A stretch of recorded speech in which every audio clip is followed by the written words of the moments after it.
awesome. And the teachers. Have fun. Go and learn something. Do what kids do.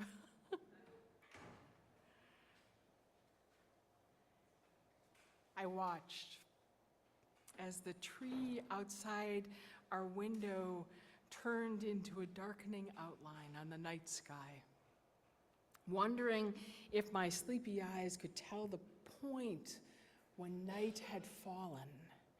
I was waiting for life to tell me that I had to move. But in that moment, I was wrapped in remembering a feeling of being alive. A time when there was a crunch of snow. I was walking outside, a warm scarf, cold cheeks, and the blue-black sky that the tree was dancing upon. I was breathing then, just simply breathing in that cold air and wondering at the beauty and aliveness of all that was in the world. I felt like a stolen moment, this gift. Even in the horror of waiting. Because you see, I don't actually like to wait. I don't know about anybody else here. I'm generally really an impatient person. I switch radio stations, I fast forward through commercials when that's possible, I tap my foot when I'm sitting at stoplights, I sigh when that music comes on and I'm waiting for some operator to give me an answer. I sit on my hands in most meetings because I could be that person from Welcome Back, Kotter. Ooh, ooh, ooh, ooh, I have the answer. If only you would listen to me, we could get over this. Oh, luckily for me, human beings have invented millions of things to halt the anathema of waiting. Microwaves for food and the internet for information and smartphones with news apps are amazingly creative abilities to obliterate waiting for most things. Thus, I am fascinated by people who are calm and present. I'm drawn to people who can wait well. I met a woman once as a chaplain when I was first starting out in that work who was amazingly gifted at waiting. She waited with, all I could say was the word grace. She embraced being somewhere, even if it was somewhere she did not want to be. When I first met her, she was sitting in a hospital room. That's where chaplains meet many people. There was no TV on, no cell phone, no games. She just sat reflecting. She may have called it prayer, looking out the window. For over an hour, we talked about the kinds of things you might speak to a chaplain about. She told me a bit of her story. She was not anxious, she was not pensive or impatient. She was living into a moment of awe and mystery. She was living into her life. Maybe it was just a facade, but as the weeks passed and I saw her again and again, I always saw the same response. Somehow she had learned the wisdom of living every bit of her story, including the waiting. In moments when I meet you good waiters, and I imagine that there are some good waiters out in this room too, I am as I was then, reawakened to be somewhat curious about my own inability to wait, especially in this time of the fall equinox when we wait for the darkness to descend. I found that while technology allows me to respond quickly to most things in our world, it does not mean that I or we should. Having the ability to quickly access more of our world is not inherently problematic. The challenge is not our inventions, I would posit, but how we use them. Living the fast life is addictive. We can lose patience with short-term goals or strategies when we listen to the almost constant stream of reviews about what's going right, what's going wrong, who's doing this, who's doing that, who's bombing who, what is going on. If we live in a world where we never wait, we lose the ability to do so. And if we lose the ability to wait, what might happen?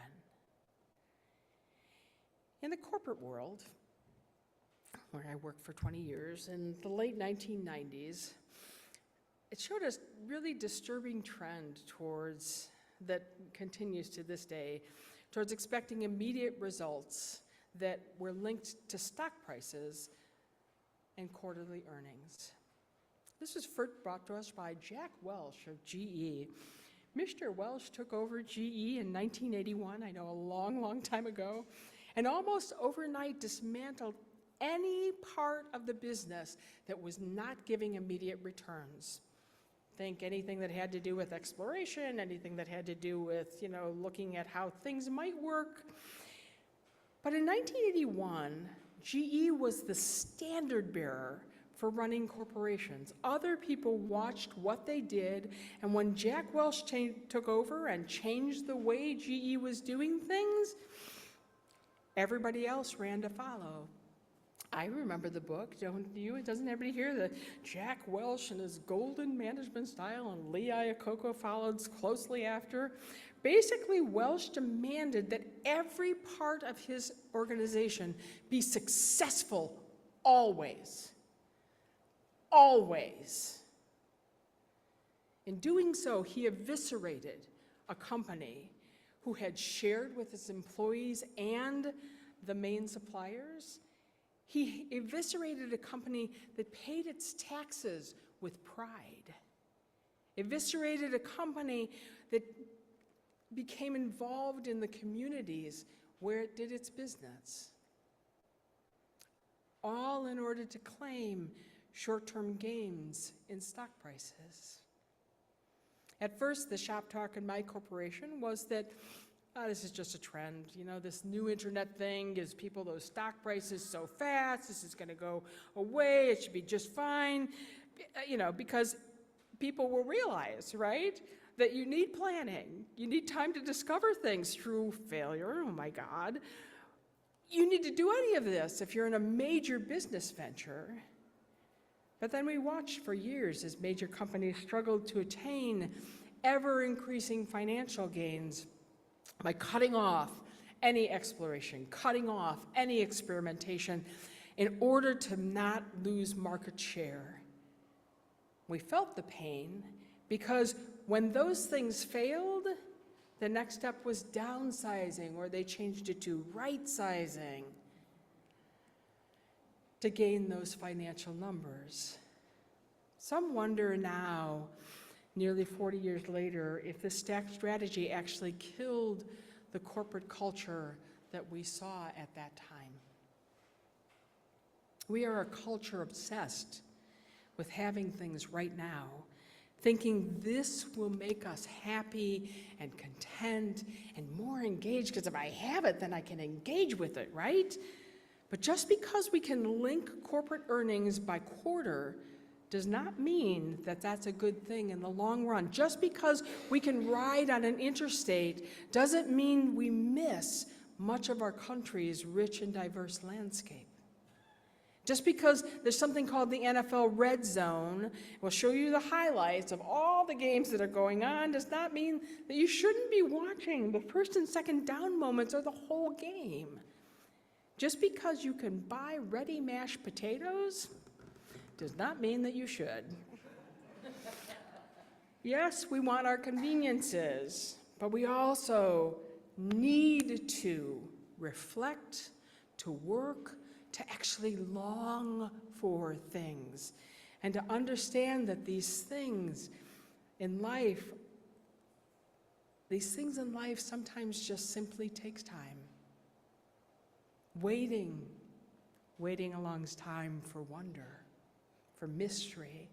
It makes space to reflect on what it is that reminds us that the world is there and full of awe and the unexpected. Where is that silence? And when was the last time that I let it come in? I have come to believe that waiting is not only an art form, but it is an unplanned spiritual practice. Uncontrolled, sometimes unwanted, most often for me, engaged when I want to say, let's go. We need this unplanned spiritual practice because fast living, and only fast living, ensures any lull might drop us into boredom, dense enough to block our compassion for both ourselves and the wider world.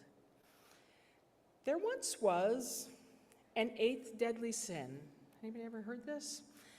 You all know about the 7 deadly sins. We're not going to go into that today. There was an eighth deadly sin. It was called acedia. Acedia was what the monks in the Middle Ages used to call the noonday disease. Now I want you to listen to what it involves and tell me if this is at all familiar to you. It involves the inability to wait, resulting in boredom. The sufferer thinks they know everything, are tired because they feel they have experienced everything. They're no longer surprised by the world, no longer work for change because really, what's it going to matter? Acedia ultimately results in the complete loss of engagement with the world. It is most extreme manifestations. One is so steeped in dullness, so lost in ennui, that it is no longer possible to emphasize with others or empathize with yourself. Not being able to wait can lead to this sin of epic proportions because not waiting in wonder of the outside world actually turns you inward, away from the world, away from wonder, away from engaging in life and living. It was the 19th century's theologian G.K. Chesterton who once said, "We are perishing for want of wonder, not want of wonders. We are perishing from want of wonder, not want of wonders." He died in 1936. Life is a balance. If we as individuals or as whole societies never get the chance to practice waiting, are we destined to lose our ability to wait well? Where but waiting gives us the chance to learn about strategy, patience, ambiguity? Where else might we see the acceptance of defeat or the victory with grace? In our current political arena, I have wondered about how immediacy has driven greater fractures in our society. If I no longer need to wait, I no longer need to be curious about other people or what might be happening. If I'm no longer curious, I don't need to sit with the discomfort of ambiguity and difference. If I don't need to sit with difference, I can be right. Oh, and if I am right, then someone else is wrong. Entirely and utterly wrong. In the work I do now as a hospice chaplain, I visit a lot of people where waiting is the only option that they have. But people wait in different ways. Some people wait with an anxious, closed fist, holding on to anything that they can find, hoping that there will be some other answer, some other end to this situation, wanting desperately for a different story, and who could blame them? But often the anxiety shows up around food. The anxious person, if a caregiver, will be asking the patient, You love this insert food here. Won't you just take a bite? Without being curious enough to see that the body in front of them is no longer processing food. It is already moving on to what is next. Being able to wait makes space for curiosity that opens up our hands into an open sign of acceptance of what is. Being able to wait, to sit with ambiguity, to hold the world as this instead of this. Not clutching for binary answers, but instead experiencing what is happening in the moment. I find that when I wait with intention, I have more patience and empathy with the world and with myself. In waiting, I am able to stretch into the ambiguous moments like a friend facing cancer or a family member having to move from their home. In waiting, I do not let myself turn away from the hard times where there are no answers or no assurances. Waiting well allows for something else to bloom. Living. The woman I met, what drew me like her, a laser to her, was that she did not avoid her life, but lived within every moment that she had, even if that moment was waiting. Waiting, real waiting, does not mean doing nothing. Instead, it means agreeing to do everything and what is before you rather than what you might wish to be there.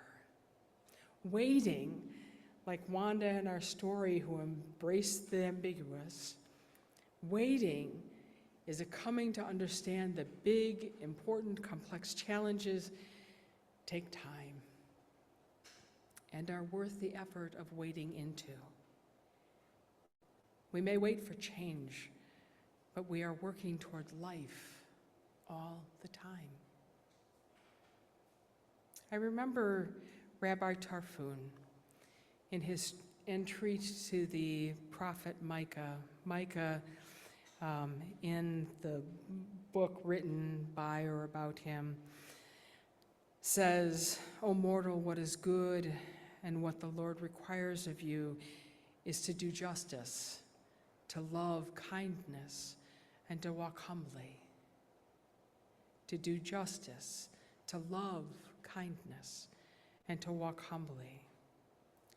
The good rabbi amends, "You may not fix all the problems of the world, but neither are you free to ignore them."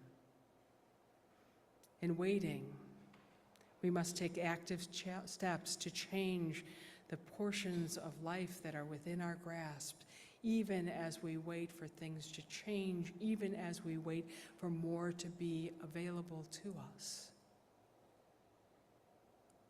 Because we're always in this space of both waiting and living. We lean into change in active presence and open acknowledgement. We are called to balance these things as a people of faith. Because waiting is an opportunity for unplanned spiritual practice. So we learn the practice of waiting, waiting in reflection, waiting actively, waiting with intention. In waiting, I live within the simple moments along with the cataclysmic times. Waiting well has meant restoring my life to experience the world before me, filled as it is with awful and awe-filled moments. Oddly all mixed together at the same time. Trying not to perish for want of wonder. I watched as the tree outside our window turned into an outline. I was waiting for life to tell me to move, and in that stolen moment, a gift. I I remembered the feeling of being alive.